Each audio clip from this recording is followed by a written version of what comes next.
this is the second portion of my blanket, my square on square. As you can see, I chose to do some stripes, and what my stripes are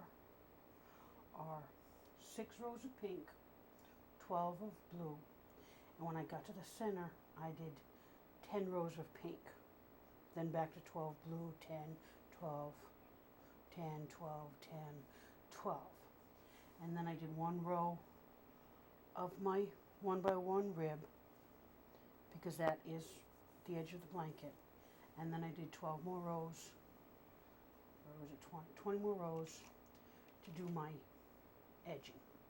Okay, and that's where you got me. That's what I'm doing right now, is I'm just doing the edging.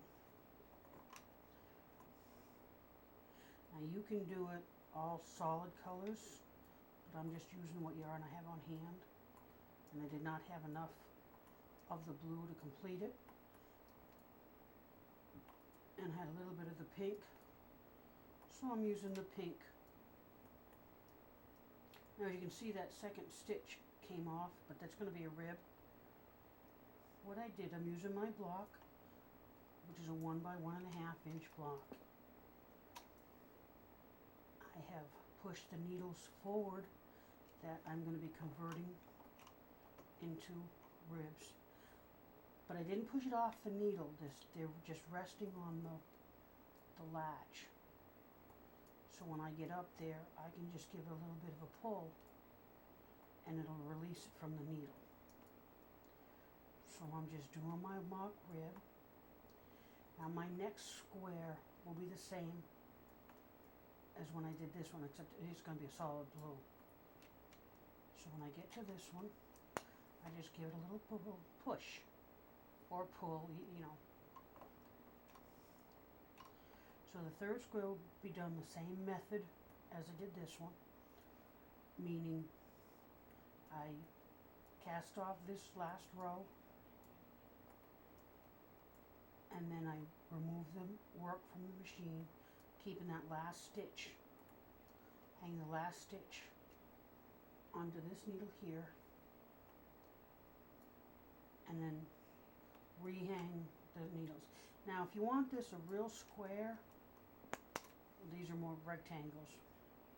If you did 90 stitches, you would want to do 180 rows, because you're picking up every other row when I'm casting on. So this is more going to be like a more of a rectangle than a square. So what would you would do is cast on your 90. Actually, you could just leave it at the 90. Do your border on the outside. And actually, that's one thing. If I do this again, which I will be doing again, I'll be doing the border last. So I would cast on 90 stitches, knit 180 rows, cast off, hang that last stitch on the first stitch, rehang 90 stitches, knit 90 rows, cast off, rehang the first stitch,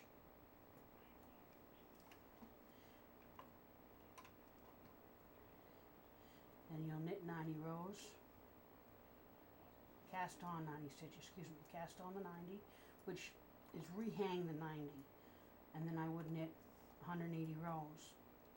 Now the fourth section, which is, I'll be back with that one, but I'm going to verbally, what I'll do is I will on the end of the third section, I'll cast off like we have been, rehang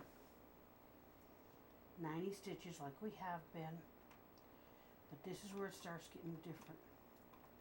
My carriage will be on my right hand side, so I will knit a row and I'll rehang a stitch from the first square. If you number the squares 1 through 4, this is the second square I'm working on, and the one I'm talking about is the fourth square. So you'll knit a row, hang a stitch from square 1, And then I'll knit 2 rows, hang a stitch from square 1 onto square 4. Now you're going to be dealing with live stitches, so every row you will have to hang a stitch. Let me rephrase. No, let me think about that one. Still have 90 stitches, so every other row you'll hang a stitch. Now you're messing with live stitches on that one, because remember we did an open cast on. Don't worry, we'll film that when I get it. This is still a work in progress, so.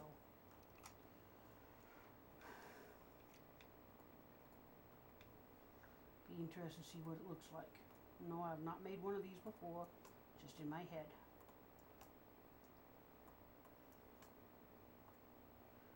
I have done a log cabin, which there's a video of that one. I call it log cabin, sorta. Because a log cabin is individual squares, and I just kept going around and around. I did one square.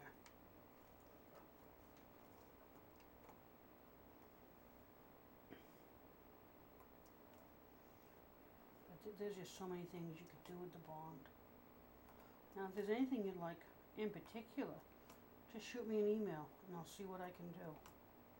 Not promising, but I'll see if I can do it. If I can create the pattern for it. Now, if it's a pattern that belongs to someone else, I would want to get their permission to do it. If it's a pattern, but if it's just a stitch, there's no copyright on stitches. But patterns there is.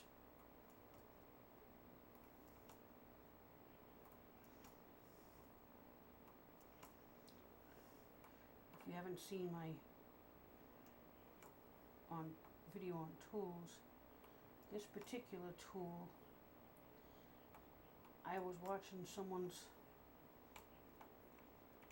video and I'm gonna have to find it. I can't find it. I don't know which one it was. But what she took was a clothespin, took the metal hinge part out, and laid it down with the flat side up. And then she cut 2 slots the length of your needle, from the machine.